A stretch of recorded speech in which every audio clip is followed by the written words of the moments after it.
A major transfer window looms for Man City this summer. Despite clinching the Premier League title, obvious imbalances in the squad are present, certain roles are missing, and one or two key players could be sold. I'm of the view we need an actual Gundogan replacement, a Kyle Walker upgrade, and another winger. Let's start with that Gundogan heir.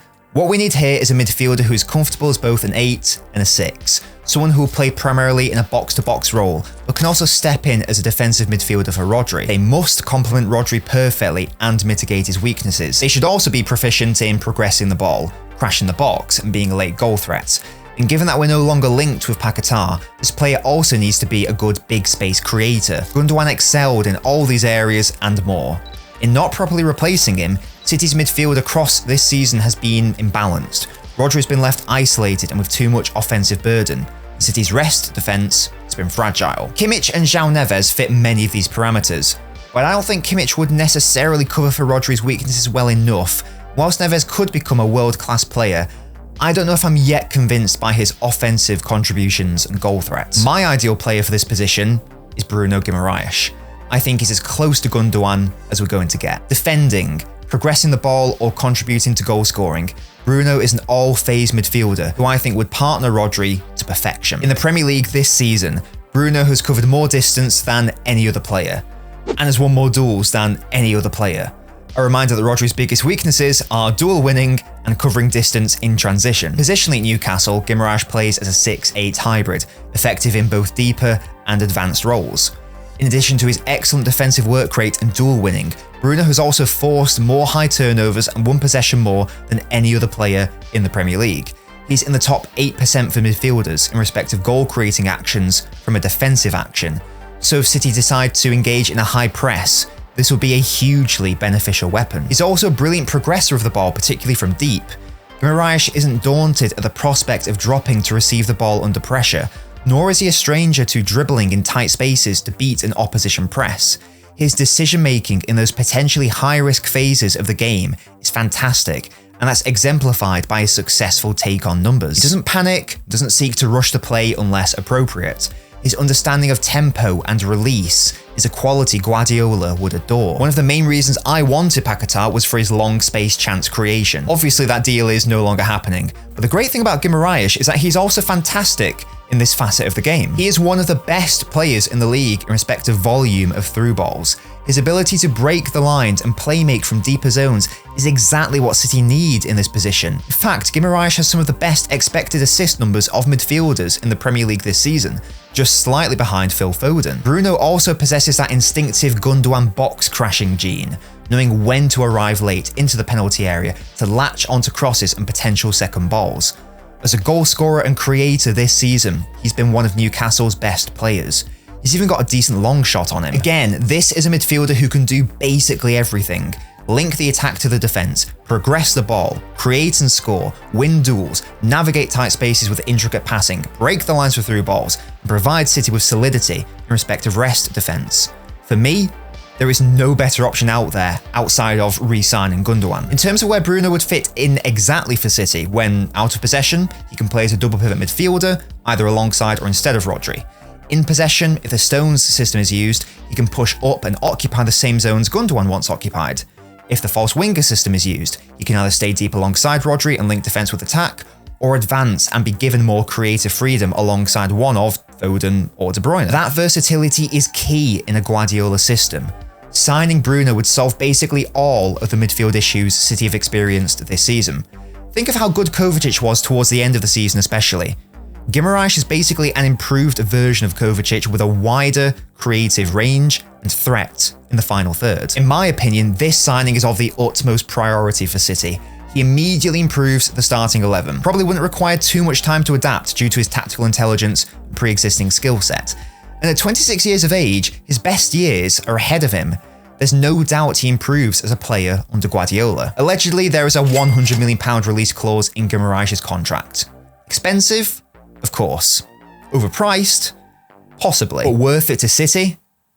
Absolutely. The next position City must strengthen is at right back. Walker's best years are behind him, and in City's new false winger system, the right back must contribute offensively, consistently. Walker's skill set is not suited for this role, so an upgrade is essential. We need a right back who is also comfortable as a right-sided centre-back in a back three in possession, for example when we use the Stones system. Preferably, they would also be comfortable as a right-sided centre-back out of possession to give City another defensive option there. And they also need to be able to overlap and become an offensive threat when we need to push the right back up to right wing. Leverkusen's Frimpong has been heavily requested by many City fans due to that offensive threat. But unless we heavily alter our system or Frimpong changes as a player, he would be a terrible signing. This is because Frimpong doesn't actually play as a right back at Leverkusen. He is at most a wing back, sometimes an out-and-out winger. Defensively, he is not what City are after. Now, I think a great option could be Reece James, Gusto or Koundé, but we have to be realistic. There's no world in which Chelsea or Barca sell those players. The defender who I think could work out really well for City whilst also being a realistic option is a former teammate of Guardiola, another Leipzig defender, Mohamed Simakan. For Leipzig, Simakan has played as a right-sided centre-back in a back four, a back three, as a right-back in a back four, and a right wing-back in a back five, so he suits City's in-possession and out-of-possession requirements. He's even been played as a left-sided centre-back due to his more than capable left foot. Unsurprisingly, with experience playing as a centre-back, Simakan is a solid defender. He excels in defending wide areas and isn't afraid to engage in duels with the forward high up the pitch. He has that Ruben Diaz-like aggression and is much more of an active defender than a passive one. His physical traits allow him to be this aggressive without compromising his team's defensive solidity. He's 6'2", is physically imposing, has long powerful strides, and his explosive pace mitigates the potential risks of engaging in defensive actions high up the pitch. That pace and power also contributes to Simakan's ability to bring the ball out from the back and carry it safely.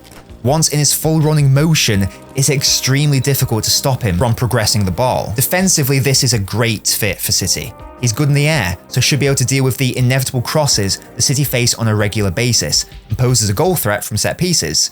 But it's the creative side of the game where we need to upgrade on Walker. At first glance, Simakan's playmaking numbers this season aren't impressive by any means, just 3 assists, and only 2 from open play in the league.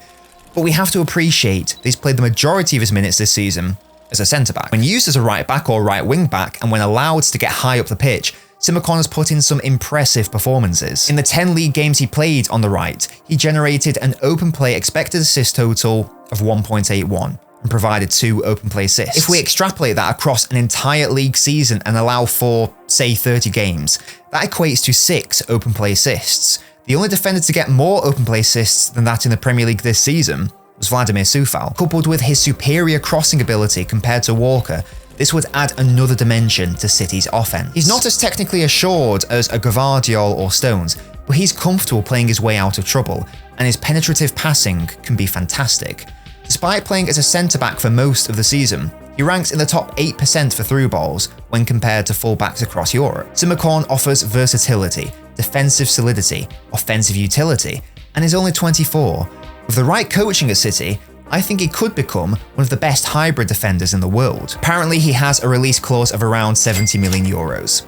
It would be a significant investment, but I do think Simakan has the potential to upgrade City's right-hand side in a similar manner to how Guardiola has upgraded our left. The final position I think City should be going for is a winger who can play on either side. I appreciate the next season will already have Doku, Grealish, Savio and midfielders who are capable out wide, but as I'll explain, I still think another two-sided, two-footed wide player is needed, particularly if we move away from using defenders as wingers and back to using wingers as wingers. Pedro Neto has been linked with City and I think he'd be a great candidate for the type of winger City should be looking to sign, but his injury record is a huge concern. My suggestion is Athletic Club's Nico Williams. Nico's profile contrasts well with Doku, who seems set to become a key player for City. Pep described Doku as lacking long pace, meaning he excels in short bursts and small spaces, but doesn't naturally stretch the opposition back line with off-ball runs. Even City's other wide players this season, Grealish, Bernardo, Guardiola, prefer to seek the ball rather than making penetrating runs. A long-pace winger is a profile City have missed since the departure of Leroy Sané, but that's exactly what Nico Williams is. His instinct is to run into the vacant spaces, to utilise his explosive pace and attack opposition back lines, but he attacks those defences in a totally different manner to someone like Doku. As for similarities with Doku, Nico is a ball-carrying machine. He's a deadly 1v1 dribbler, he's right-footed and has a strong weak foot. He's comfortable on both wings, so it doesn't really matter where he plays, but he's played almost exclusively on the left this season. You could have Doku right and Nico left, Nico right and Doku left. They could interchange throughout a game. Any of those options would be devastating for opposition defenders. Nico's more of a creator than a goal scorer, but that's not to say his finishing is bad. Some of his finishes are incredibly impressive given the angles he's comfortable shooting from, particularly this one he scored against Atletico Madrid with his weaker left foot. But it's the crossing ability of Nico which impresses me the most. The volume and success rate are fantastic, particularly this inverted cross from the left wing that he continually uses. It's a naturally dangerous move given the angle and flight of the ball. One of City's most efficient attacking sequences this season was Rodri switching the ball to the right-hand side, Walker popping it back across goal, and then someone in the box finishing the chance. These inverted crosses from Nico would be perfect for an on-rushing Haaland and are a nightmare to defend against. If City were to sign him, he would need to improve his overall passing and playmaking outside of crossing. He's a bit rough around the edges in that regard and hasn't quite mastered the art of understanding where and when to take those passing risks. But he's only 21, so you'd expect that would come with time and experience in a City system. If he does lose the ball, however, his defensive work rate and effort come into play. He's not a lazy winger and won't leave his fullback isolated. Being a La Liga player, a release clause is mandatory, and at just €50 million as has been reported. This would be a steal for a 21-year-old with this degree of experience and quality. Now, it is worth noting that future City player Savio is also a long pace player and shares a lot of these qualities, so Nico might not be essential. But my thought process is that Savio is relatively inexperienced at the highest level. Perhaps he won't fully come into his own until Grealish ultimately leaves the club. However, I do accept this might just be my own personal preference talking because I really like Nico as a player. So, those are my suggestions.